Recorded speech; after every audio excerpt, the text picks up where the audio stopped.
Hoje nós estamos com a nossa sala de visitas aqui na clínica do Dr. Péricles Bauab. Fica aqui na Rua Santana, no centro da cidade. E nessa ocasião a gente vai ter oportunidade de sabermos muita coisa a respeito de inseminação artificial, enfim, o que se faz aqui nessa clínica. Porque o Dr. Péricles, em termos de parto, eu acho que ninguém fez tantos partos aqui em Mogi das Cruzes quanto o Dr. Péricles.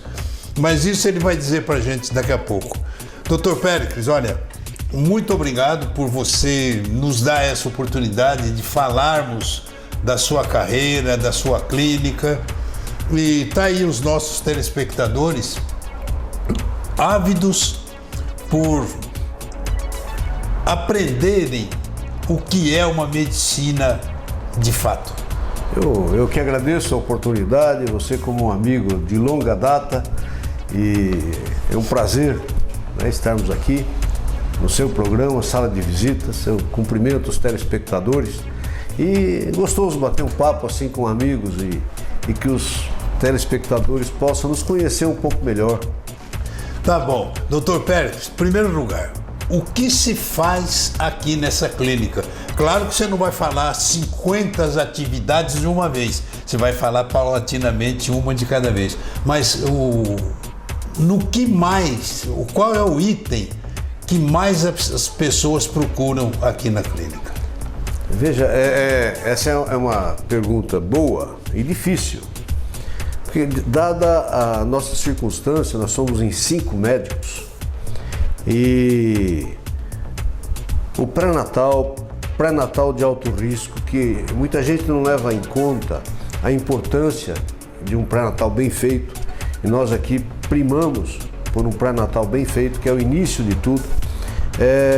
Aqui nós temos o Dr. Alex, que é pós-graduado em reprodução humana, então realmente a inseminação artificial é feita aqui mesmo, mas é que para você chegar a uma conclusão, vamos colocar aí, você deve depois conversar com o Alex, nós vamos colocar que um casal, 15% dos casais dependem muitas vezes de tratamento, e vamos colocar... Esse tratamento é feito aqui também, se precisar. Para reprodução humana, sim. Tá. Então, aquilo que é o mais simples, induzir ovulação, coito programado, que quando ovula, então pode, ou então inseminação, você pegar o esperma, fazer a ovulação e introduzir o esperma no útero para que se encontre esperma, óvulo, fazer o bebê de proveta, que isso tem que ser um laboratório especializado.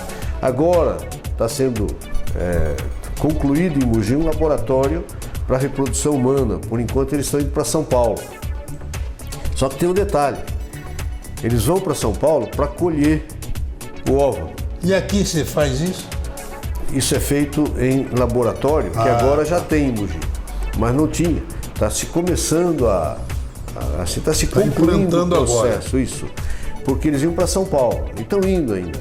Só que tem um detalhe, se você chegar em São Paulo com hora marcada, no horário de rush, então está lá um óvulo para ser expulso do ovário. A paciente tem que ir até São Paulo para captar aquele óvulo. Ele não espera, né? Tem hora marcada. Então realmente nós vamos ter que ter isso montado em Mogi das Cruzes. Por outro lado, isso para captar o óvulo. Aí capta o espermatozoide e faz o bebê de proveta. Aí ela tem que voltar para injetar o bebê no útero. Depois de todo aquele preparo, claro que o útero foi preparado para isso.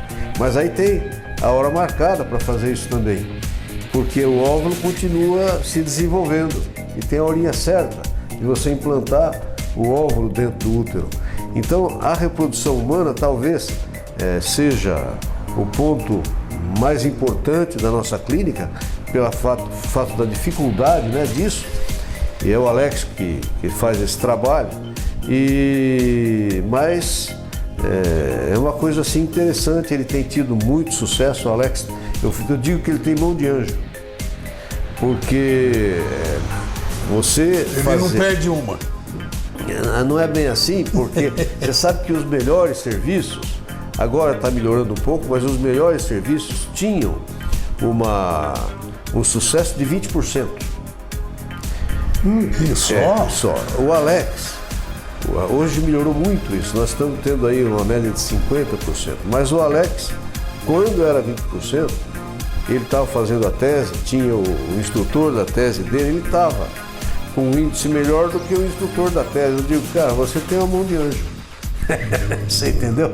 Então, graças a Deus, ele tem tido sucesso na área e talvez esse seja o ponto alto da clínica. Só que para que isso exista, você tem que estudar, fazer um estudo, por exemplo, da mulher, que é a parte mais difícil.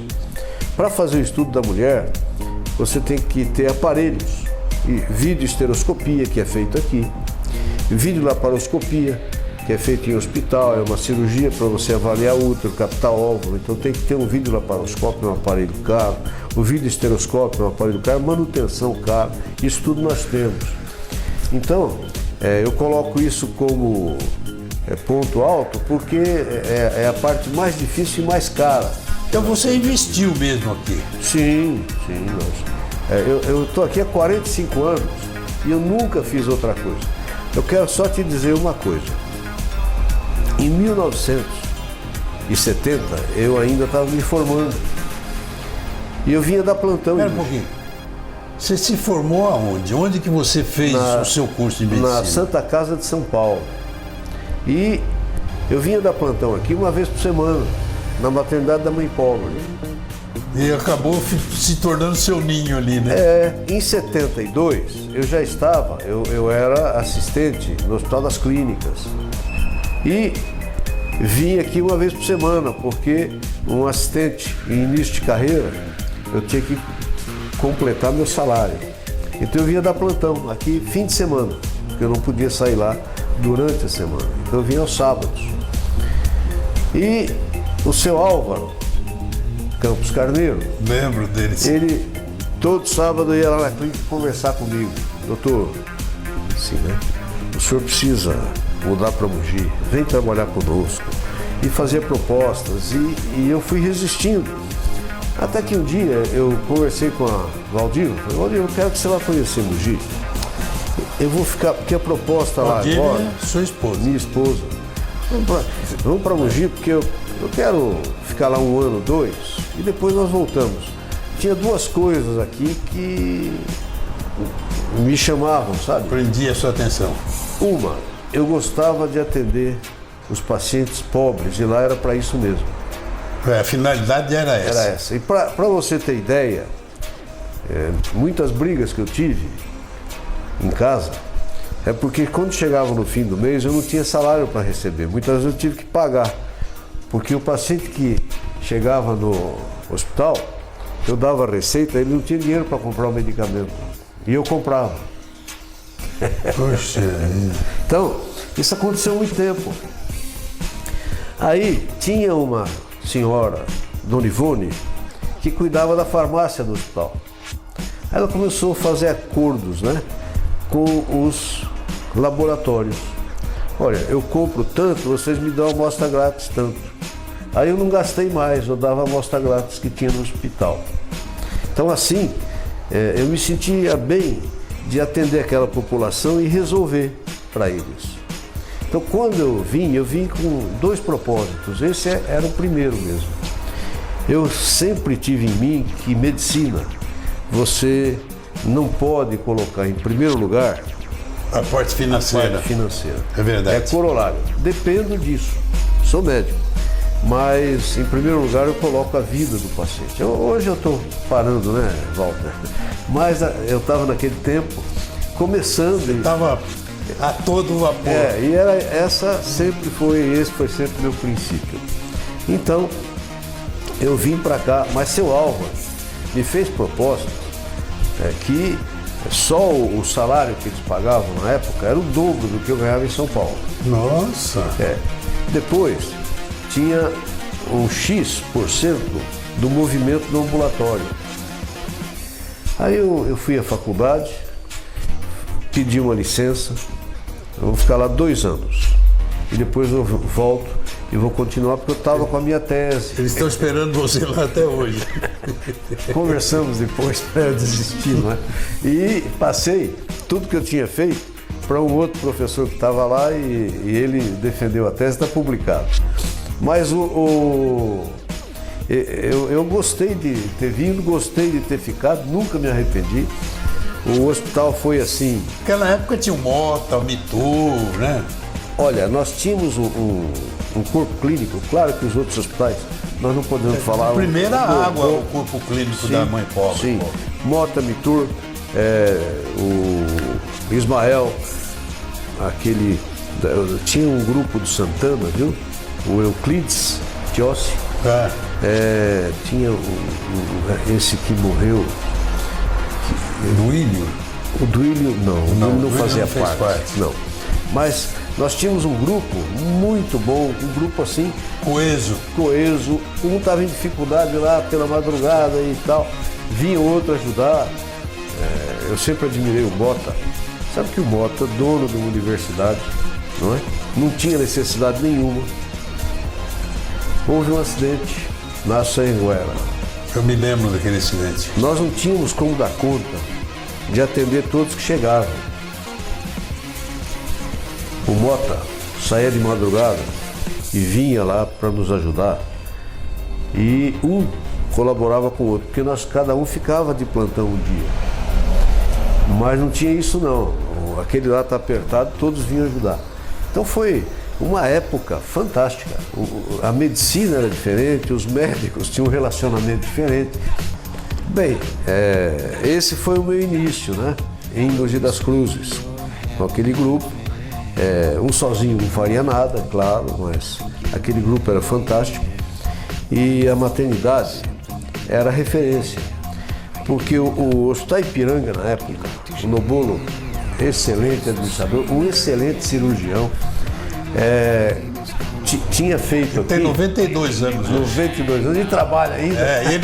O doutor Nobolo é o seguinte, ele disse para mim que no Brasil ele tem 92, no Japão ele tem 93, porque lá no instante que a mulher fica grávida já começa a contar.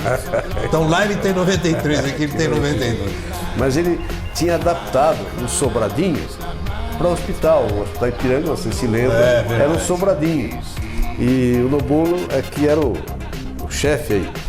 Nós tínhamos o Hospital Santana, e nós brincamos que era um grupo de mineiro, mas foi o doutor Homero. Que também era pequenininho. Tinha começado, Não, ali era mato, não tinha Avenida Japão, não tinha como chegar lá.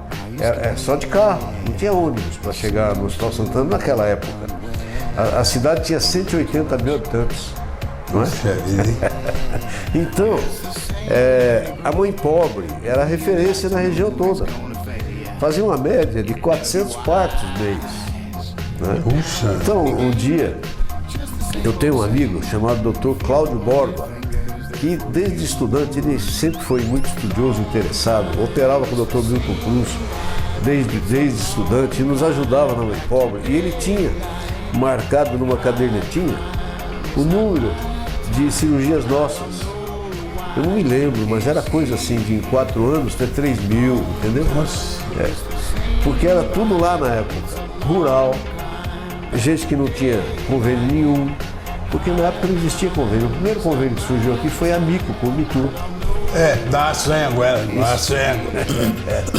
Anhanguera, Eletro Radiobras. Isso, que você era gerente. Que tinha os convênios da Mico, né? É isso aí.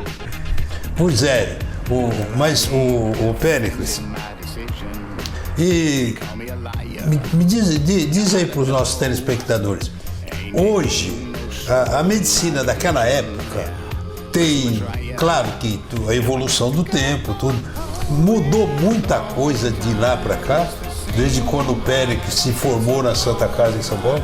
Então, não existia ultrassom, não existia ressonância magnética, não existia tomografia, não existia, como hoje, a colposcopia, que é para prevenção de câncer, complementação do Papa Nicolau.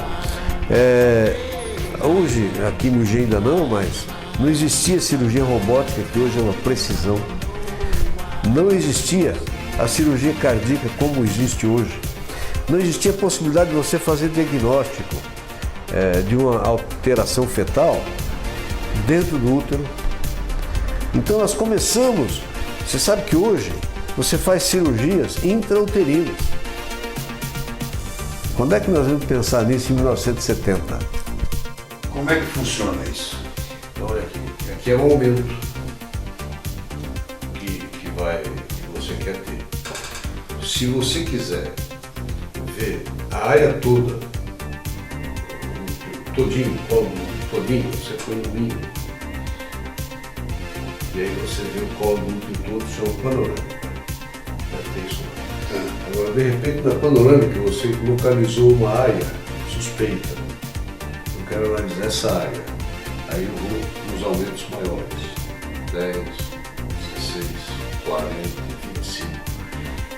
E olha aqui pelo Estou binóculo. olhando aqui, isso. Então, eu tenho lá para filmar e gravar. Porque às vezes outros médicos pedem o exame. Então eu mando a foto e o laudo.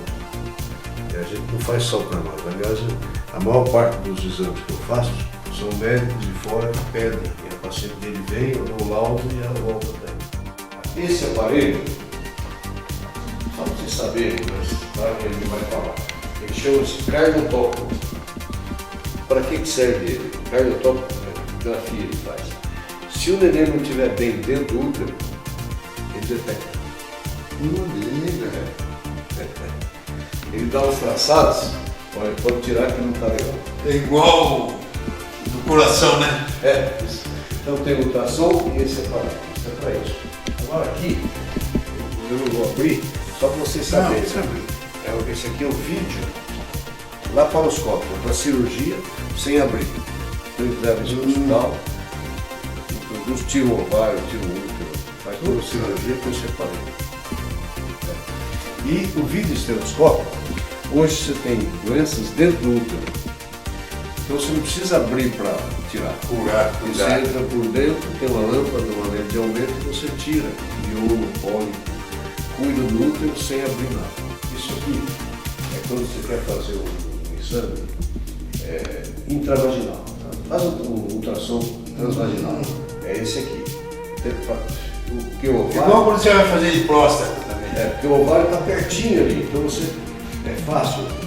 Aqui, quando você vai querer ver o nenê, por cima do abdômen, aí é esse aqui. Esse é o aparelho, ultrassom. Que bom. Essa última colocação do Dr. Péricles é a seguinte, que ele ainda vai falar mais da evolução da medicina. Eu não sei, do jeito que você colocou aí, como é que vocês examinavam, né? Porque tinha que ser no olho, né? Olho, não, por que esse cara pode ter? Porque não tinha exame, vocês não tinham como ter um diagnóstico ali. Bom, mas dá um tempinho aí, que já a gente volta com o segundo bloco nesse bate-papo aqui, que vai longe ainda com o Dr. Péricles.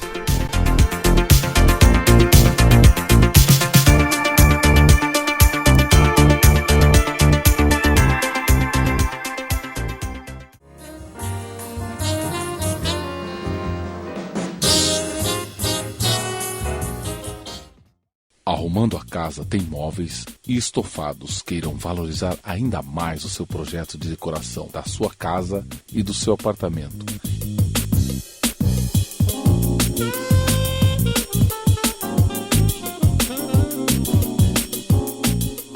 E com uma enorme variedade de tecidos e acabamentos.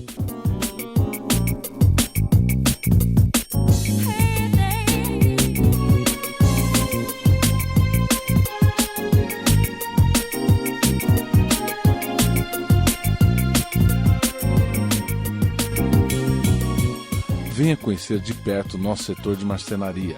A sua fabricação própria é sinônimo de qualidade. Com soluções práticas e um orçamento que tornará seu sonho uma realidade. Traga sua planta para um de nossos projetistas. Faça-nos uma visita sem compromisso e conheça tudo o que o Arrumando a Casa tem para lhe oferecer. Se você tem pressa de fazer acontecer, agora é a sua vez. E para entrar mais rápido no mercado de trabalho ou melhorar o seu salário, estude na Escola Técnica Mogiana.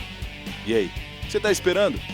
É hora de escolher uma profissão na ETM. Viva Choperia, aberto de segunda a sábado. Às quartas-feiras não perca a deliciosa feijoada. Venha saborear as nossas delícias. Pratos à la carte, prato do dia, parmegianas, casquinhas de siri, bolinhos de bacalhau, lula dorê, brusqueta e muitos petiscos incríveis.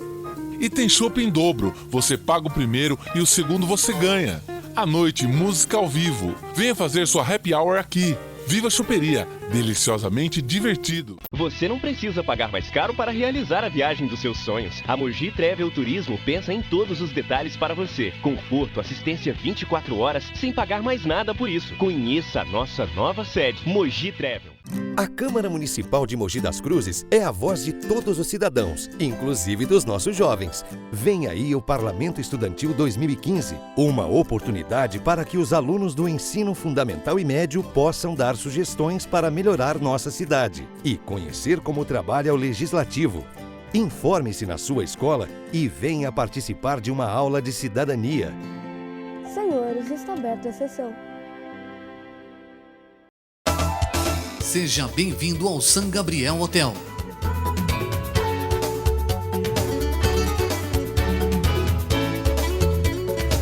Apartamentos com banheiro individual, televisor, telefone, frigobar e café da manhã.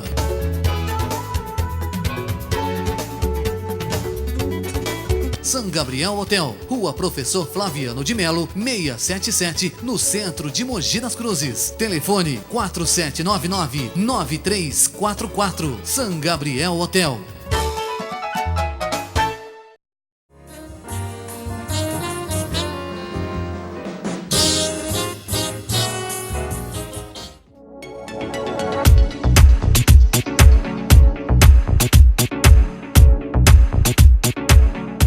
Estamos de volta com o segundo bloco da nossa sala de visitas aqui nesse bate-papo altamente interessante com o Dr. Péricles.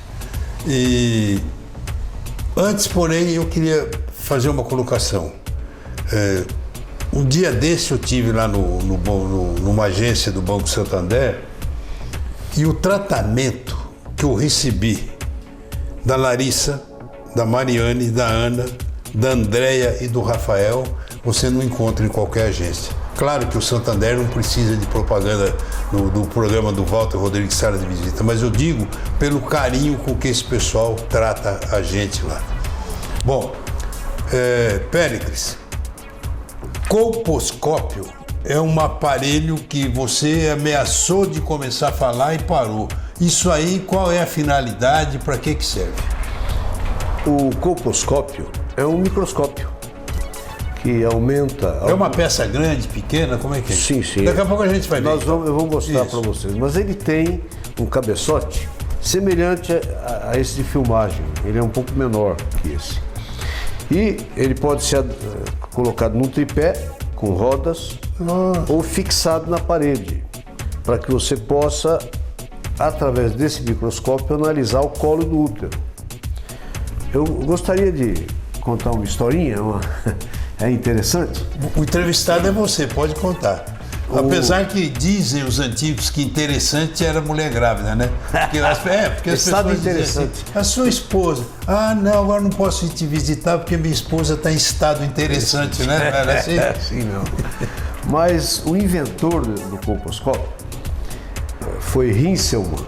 Hinselmann, ele adaptou uma lente de aumento com foco. E depois pediu para um alemão, Lenz, que fabricava as lentes, fazer uma para ele. E eles fizeram um microscópio. E o Hinselmann, então, já salvou muitas vidas do câncer de útero. O que esse aparelho faz?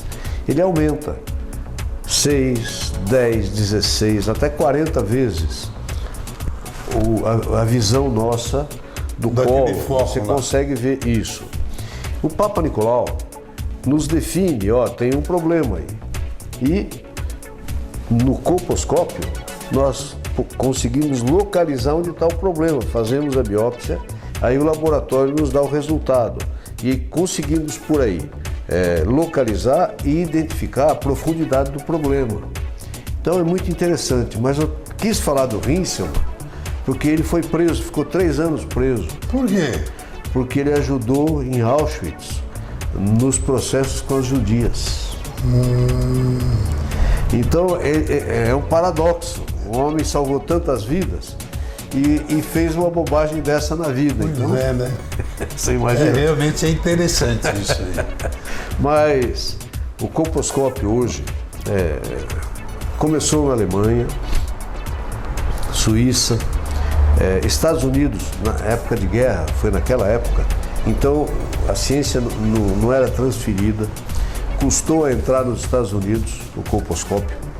Por isso, nós somos caudatário do americano, então demorou a chegar ao Brasil. Nós, talvez aí, os primeiros, né, em 1940 e alguma coisa, mas começou mesmo a colposcopia no Brasil depois de 1950.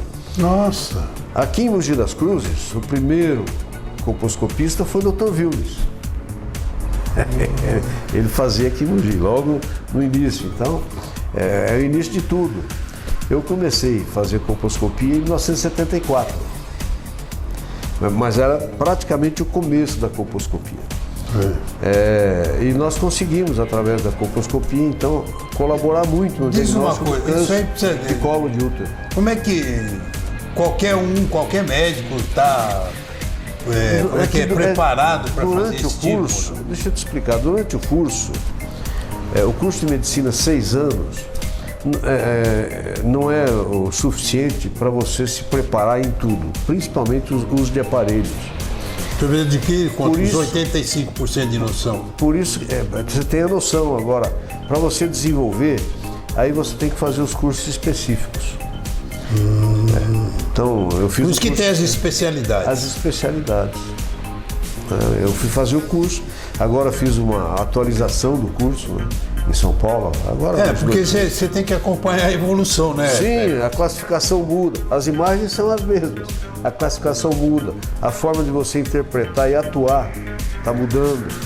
E hoje nós sabemos, que naquele tempo não se sabia, mais de 99% dos cânceres de colo, de útero, são consequência do vírus HPV, papiloma vírus humano. Eu queria que você falasse sobre isso aí. E uma outra coisa também, uma senhora me pediu que eu fizesse para você também uma pergunta a respeito dessa vacina aí para meninas com 9 anos de idade e tal. Você é a pessoa indicada para falar sobre isso. Hoje nós sabemos o seguinte: na primeira relação da jovem, não é?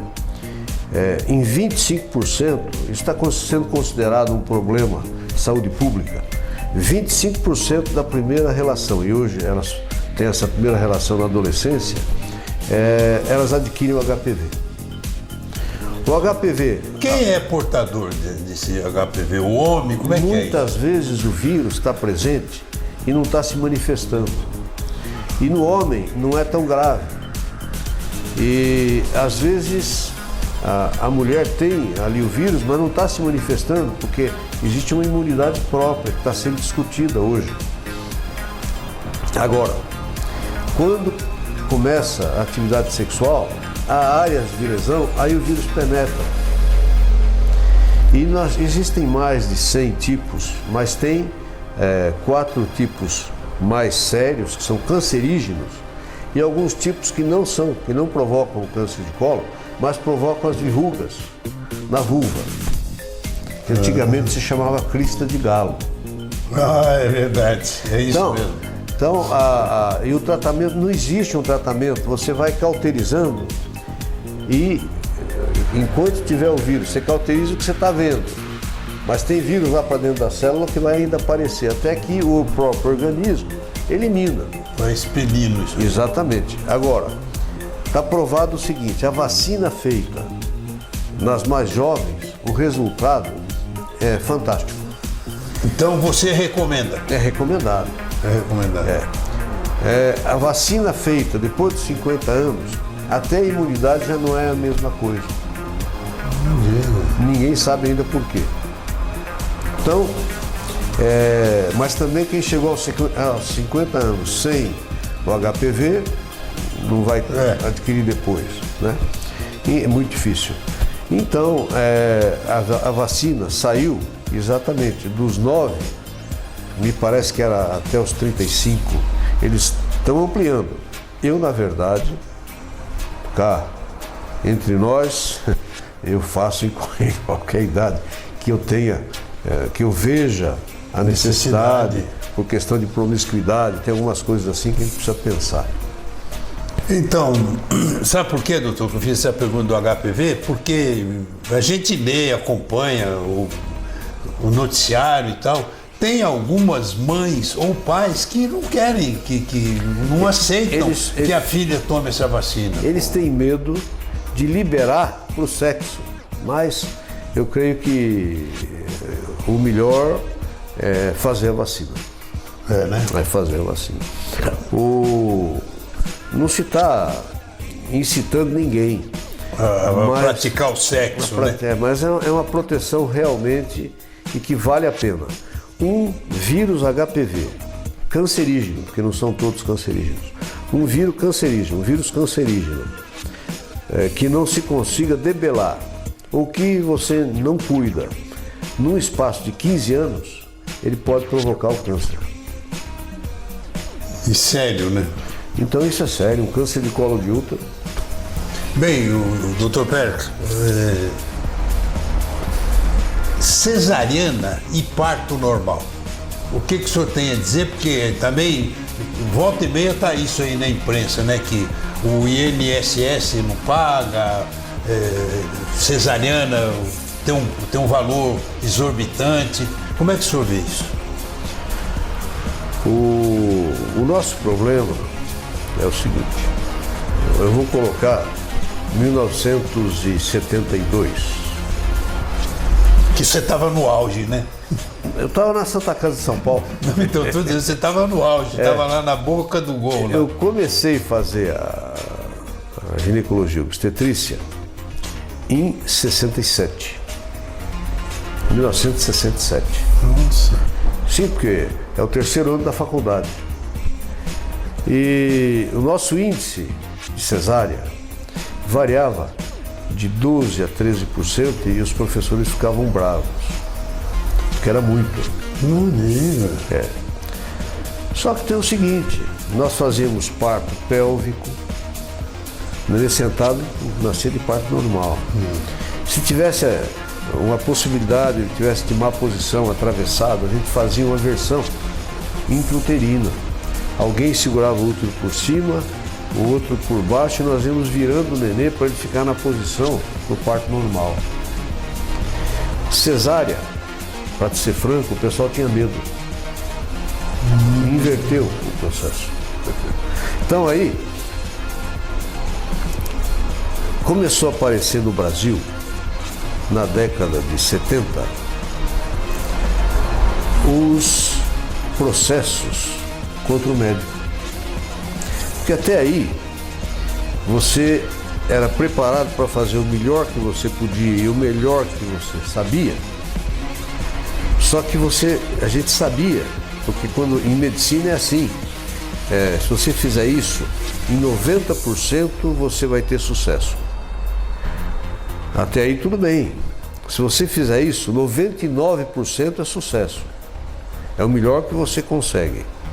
Só que a hora que caía o 1%, a gente ia chegar para a família e dizer, eu fiz o melhor que eu pude. Mas você caiu na faixa daquele 1%, que esse método não dá certo. Então, isso era aceito. Aí os americanos inventaram um processo. Eu vou contar um processo para vocês do Dr. Muribe. Quem conheceu o Dr. Muribe, ortopedista. O Dr. Muribe foi fazer especialidade. Esse foi o primeiro processo que eu tomei conhecimento. Mas ele foi fazer uma especialidade na Universidade de Columbia, em Nova York. Isso ele contava pra gente. Ele tinha se formado na Praia Vermelha, Rio de Janeiro. Uma faculdade que prepara o médico em todas as especialidades. Ele estava no pronto-socorro lá em Nova York e veio um paciente em parada cardíaca e não tinha ninguém ali que soubesse tirar o paciente daquela situação. O Dr. Murilo, ele intubou o paciente, deu choque, cuidou e o paciente voltou à vida. Na hora que ele estava fazendo a introdução da cânula para colocar o tubo para a respiração do paciente, quebrou um dente. E ele foi processado por ter quebrado o dente do paciente que estava vivo, que ficou vivo. Não diga. Isso é cultura americana, que voltou, veio para o Brasil. Você pode fazer o melhor que você quiser, que o paciente, primeiro, nunca vai acreditar que você fez. Segundo, vai te processar se não der certo. Esse foi o primeiro fator que faz o médico ter medo do parto normal. O parto normal é tranquilo, vai tudo bem, mas tem a incógnita do parto normal, não é tudo que dá certinho. Assim como a cesárea, só que na cesárea você domina o processo. E no parto normal, conforme as coisas que vão É a acontecendo, paciente que domina, então. quem domina o processo é o trajeto do neném. E de repente, pode demorar uma saída do neném e ele tem um problema. E você não teve culpa. Você que sabe fazer um parto. Só que é uma ocorrência X%, só que você caiu naquele X%. Péricles, um parto na água, dentro da água. Isso foi uma invenção russa que deu certo para eles, até já pararam. Porque uma série de invenções já fizeram. E ele sai, nada, sai e vem para a vida. Você prolongou um pouquinho o fato de enfrentar o ambiente. Mesma coisa o parto daquele indiano, que eu não me lembro o nome, que quando nasce não podia fazer barulho, a temperatura tinha que ser semelhante à de dentro do útero, não podia ter som nenhum, porque lá dentro não tem som, tudo bonitinho. Então ele nascia assim, no parto, No silêncio. normal, no silêncio, na penumbra, para não estranhar o ambiente aqui.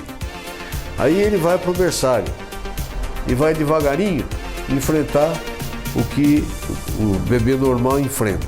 Eu quero te dizer uma coisa. Se você pegar uma criança e colocar num ambiente difícil, ela vai superar o ambiente. Agora, se você começar a proteger para ela não enfrentar isso, você não vai ajudar nada, você diz vai uma atrapalhar. coisa, por que antigamente, quando nascia um bebê, tinha que dar um tapinha na bunda, a criança precisava chorar? Lá dentro a criança está dentro de líquido e o líquido vai até... A primeira respiração do nenê é a expulsão daquele tampão. Então o que a gente queria na época, eu também passei por isso, o que a gente queria na época é fazer o nenê chorar para expelir aquele tampão que está impedindo a entrada do oxigênio.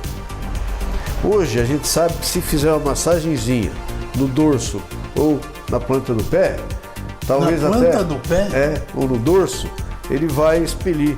Será que ele está querendo dar risada? Não sei.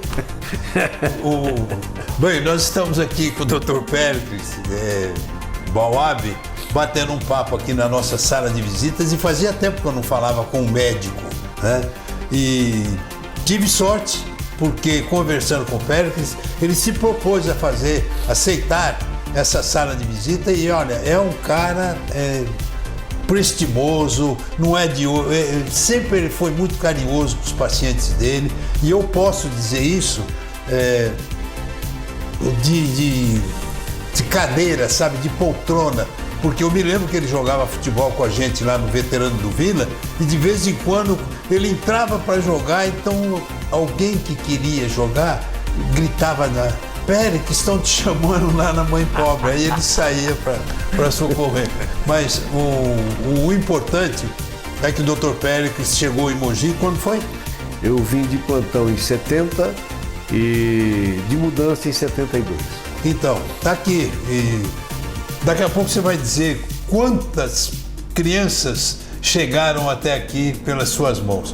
Bem, gente, dá um tempinho aí que nós estamos no final do nosso segundo bloco e já já a gente volta na sequência do terceiro e último bloco, que não vai dar tempo do Péricles falar tudo que ele sabe.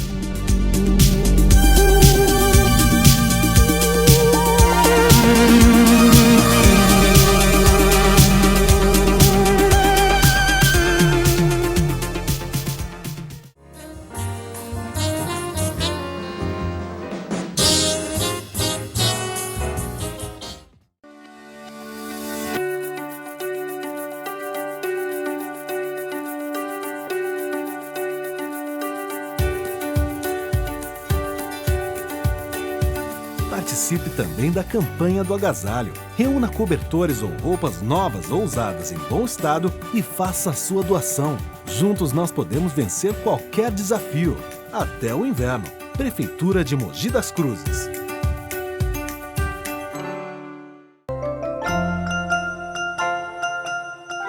Do recém-nascido ao juvenil, a Marilis Magazine oferece as melhores roupas e calçados para a sua melhor invenção.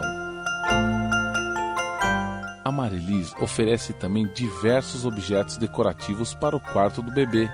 Conforto, qualidade e ótimos preços você só encontra aqui na Marilis Magazine Moda Infantil. Se você tem pressa de fazer acontecer, agora é a sua vez. E para entrar mais rápido no mercado de trabalho ou melhorar o seu salário, estude na Escola Técnica Mogiana. E aí, o que você está esperando? É hora de escolher uma profissão na ETM.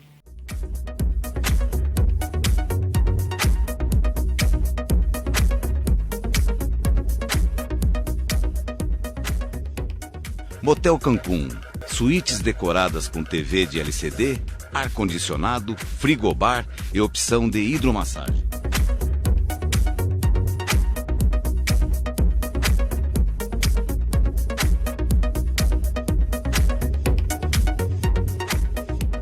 Serviço de restaurante.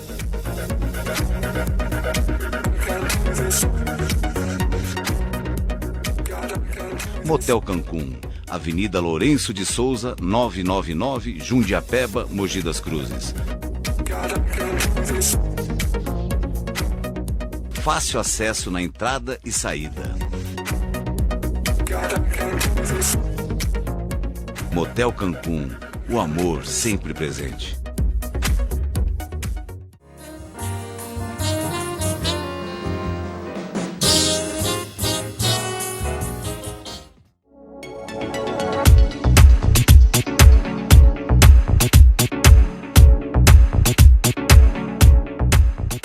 Estamos de volta com o terceiro e último bloco da nossa sala de visitas, diretamente aqui da clínica do Dr. Péricles Bauab, essa sumidade aqui em termos de parto. Isso eu tenho certeza. E por falar em parto, doutor, nós falamos aí do tapinha na bunda da criança, né, no bumbum da criança, que aliás a justiça hoje proíbe, né, que você dê tapinha nas crianças e tal. Mas quíntuplos, quando nasce assim, 5, 4, como é que acontece isso? Sem fazer tratamento? Sim. Bom, primeiro que é alto risco, é um parto de alto risco. Segundo que pode haver encontro de 2 espermatozoides com 2 óvulos ou 3 com 3 óvulos e pode também cada ovo, aliás, se multiplicar e formar 2 embriões que são os idênticos. Quando são, por exemplo, 2 espermatozoides e 2 óvulos ao mesmo tempo, vão ser gêmeos diferentes. Não vão ser iguais? Não, são um espermatozoide, um óvulo, outro espermatozoide, um óvulo, então a genética não é a mesma. Agora, quando você tem um ovo, quer dizer, foi a partir de um óvulo, um espermatozoide, formou o embrião e daí vão se formar 2, aí eles são idênticos, é a mesma genética. E quando nasce 5 filhos assim, então pode ser o que acontece com a mulher? Primeiro que pode ser uma mistura de tudo isso. Vamos dizer, 2 se uniram, um espermatozoide e um óvulo, outro espermatozoide e outro óvulo, e depois na divisão, cada um deles se multiplicou em 2. Então você tem 4, quer dizer, tudo pode acontecer. Agora, e a mulher? Primeiro, se a placenta for única, vamos considerar 2 que é mais fácil raciocinar. Quando a placenta é única, a gente chama unicoriônico, com um cordão umbilical e que se divide, há uma disputa. E às vezes um se desenvolve bem, o outro pode até não se desenvolver. É aí que se pode fazer uma cirurgia intraútero para salvaguardar aquele que está perdendo. Esse é um fator. O outro fator, a mulher, antes da gravidez, todos nós, os nossos órgãos funcionam assim de 20% a 50%. Por exemplo, se você fizesse assim, ó, e assoprar com força, você vai ver que uma narina está soltando mais ar que outra, porque os pulmões se revezam. Os rins se revezam. O fígado ele tem 3 lobos, ele não funciona a pleno vapor todo o fígado. A não ser que você coma uma bela de uma feijoada, é só uma parte. Obriga ele a trabalhar, né? É. Quando a mulher engravida, tireoide, idem. Quando a mulher engravida, ela vai exigir mais dos seus órgãos. É aí que nós vamos ver, por isso que a primeira gravidez toda a gente considera ainda alto risco, porque nós vamos ver como é que os órgãos vão responder a essa gravidez. O Péricles, até que ponto, claro que prejudica, mas até que ponto um aborto normal, que acontece, que ocorra normalmente, e o aborto provocado, quais são as consequências disso para a mulher? O risco do aborto provocado, primeiro é a infecção, porque 90% dos abortos que se provocam é feito nas esquinas, né? É feito em lugares não apropriados. Então é infecção, isso é grave. E essas infecções podem levar a trompa obstruir, o próprio útero, endometrite, cicatrizar e não ter mais espaço para uma implantação de um embrião. Então tem seus riscos, né? Perfuração uterina. Então o problema do aborto é esse, o aborto provocado. Quando existe o aborto espontâneo, ele acontece por que esse espontâneo? Então, 90% das vezes é defeito na divisão do ovo. Nós vamos imaginar o que formou-se, né, o ovo, e aquele ovo, metade dele vai se transformar num bebê, a outra metade placenta. Mas se ele começou essa divisão alterada, ele não vai conseguir formar um embrião perfeito, mas em compensação a placenta também não, graças a Deus, né? Então ele implanta e perde. Então a gente diz, é defeito na formação do ovo, e é bom que se perca esse.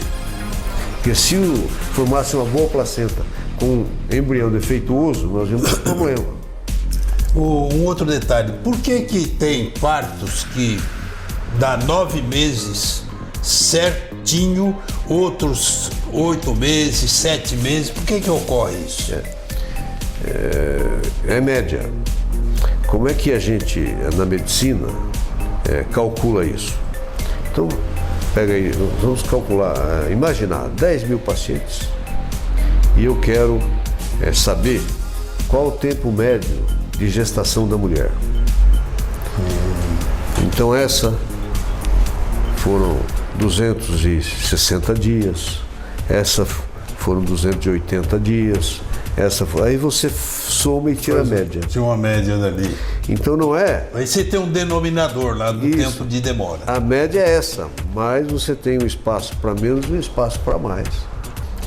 Nós tivemos aí, recentemente, aí um mutirão aí de leite materno, aleitamento e tal. Por que umas tem umas que parecem aquelas vacas holandesas, né? Dá 30 litros de leite e outras praticamente são secas. Quem estimula a produção de leite é um hormônio chamado prolactina, que é produzido na hipófise. E esse hormônio é produzido logo depois do parto. Ele não existe antes.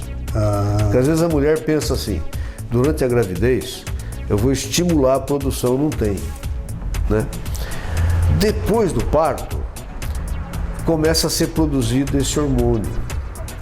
E aí, a mama tem que estar com a sua arquitetura preparada, os alvéolos mamários preparados para receber o estímulo e dar resposta.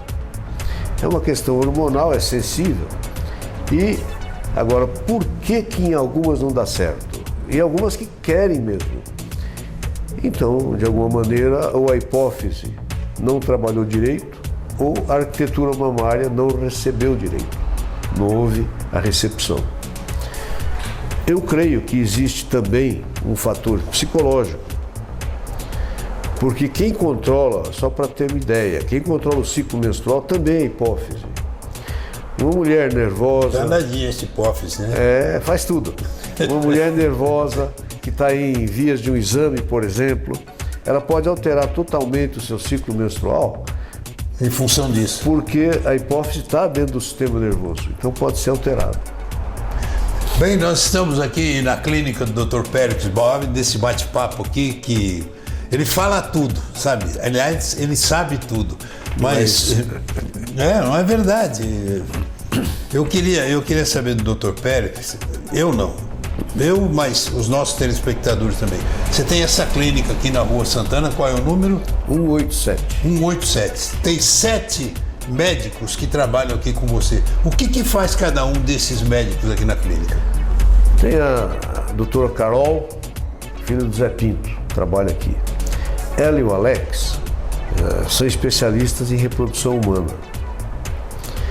Nós temos 2 médicos que fazem, interessante que os 2 são Rodrigo, né?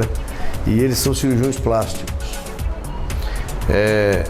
Eu e a doutora Andréia, a doutora Andréia é a esposa do Ricardo, da Offer. Ah, é? Todo mundo aqui gosta dela, todas as pacientes gostam dela. Ela faz pré-natal, faz ginecologia. Então nós temos esse tipo de trabalho aqui. Tem 2 colegas que acabaram de sair, o Cláudio Magoga e a Rafaela, que trabalhavam conosco, mas montaram um consultório próprio. Sim. Então eles estão assim de saída, saíram. Mas esse é um grupo assim, é muito interessante, porque aqui é uma família, viu? Me diz uma coisa, e a Santa Casa? Você chegou a trabalhar na Santa Casa? Aqui? Então, quando eu cheguei, a Santa Casa... Ela está bem agora, agora me tá. Parece. Não, você viu que tiveram superávit. Isso é uma primeira vez. Não foi pouco, hein? Em anos, Agora, é o seguinte, quando a Santa Casa ia começar a obstetrícia, era tudo mãe pobre, pediram que eu fizesse um pouco de ambulatório. Lá, montaram um ambulatório na Coronel Souza Franco, em frente à Santa Casa, ali o Bezerra, o Newton de Oliveira. E nós começamos, porque o pessoal me procurava pela mãe pobre. Então eu tinha um nome, e aqui era escrito, mãe pobre, né? Então as pacientes nos procuravam para que a gente pudesse começar a obstetrícia da Santa Casa, que ainda não existia. Na época o professor era o Rubino, tinha aqui o Delácio, os professores da faculdade que, na verdade, eles não eram conhecidos, então a gente trazia o movimento, eram muito as pacientes bem atendidas, porque tinha os professores e os alunos que participavam. Isso foi o começo da obstetrícia na Santa Casa na minha época. Então, por isso que eu fiz essa pergunta, porque não sei se foi uma época que eu conversei com o Zé Luiz e com o Marco Antônio Duarte Henriques, que era o neurologista, e bom, né? E eles me falaram assim alguma coisa. Mas o importante é que a Santa Casa hoje tomou outro rumo, está caminhando de uma maneira diferente. Tá. E a gente espera que ela tenha mais recuperações como ela teve essa aí. Sim. Bem, gente, nós estamos chegando aí ao final da nossa sala de visitas, esse bate-papo aqui com o Dr. Péricles Bauab. E eu estou contente de poder estar mostrando para você, meu amigo telespectador, um bate-papo saudável, e que as senhoras que me pegaram lá no shopping e pediram que eu falasse com o médico, tá aqui, ó. Tá aqui o Dr. Bauab. E eu vou esperar ele me indicar um outro daqui pra gente dar sequência nesse bate-papo. Péricles, está aí, ó, o público para suas despedidas e o meu muito obrigado, viu, Péricles? Quem agradece sou eu. Eu quero me despedir e agradecer a sua audiência e dizer até breve, né? Isso. Bem, gente, Se você quiser ver a programação da sala de visitas, o site é programasaladevisitas.com. Você assiste tudo que nós fizemos até hoje. Eu, o Fernando, e o Perrin e a Ana. E antes de encerrar, eu quero mandar um abraço para 2 excelentes dentistas que tem aqui em Mogi, o Newton e o Fábio Sartorato. Realmente são 2 profissionais tão bons quanto o Péricles aqui na área de ginecologia e nos partos que ele tem feito. Bem, gente, depois desse bate-papo, mais uma vez eu quero agradecer o Péricles. Como é que é o nome do teu neto que veio vigiar você? Gabriel. Ele trouxe o neto dele aqui, o Gabriel, mas o Gabrielzinho deu um jeitinho de escapar aí. Bem, gente, depois de tudo isso, só me resta dizer a vocês que tudo que eu fiz na vida, eu fiz do meu jeito. Era isso aí, senhor.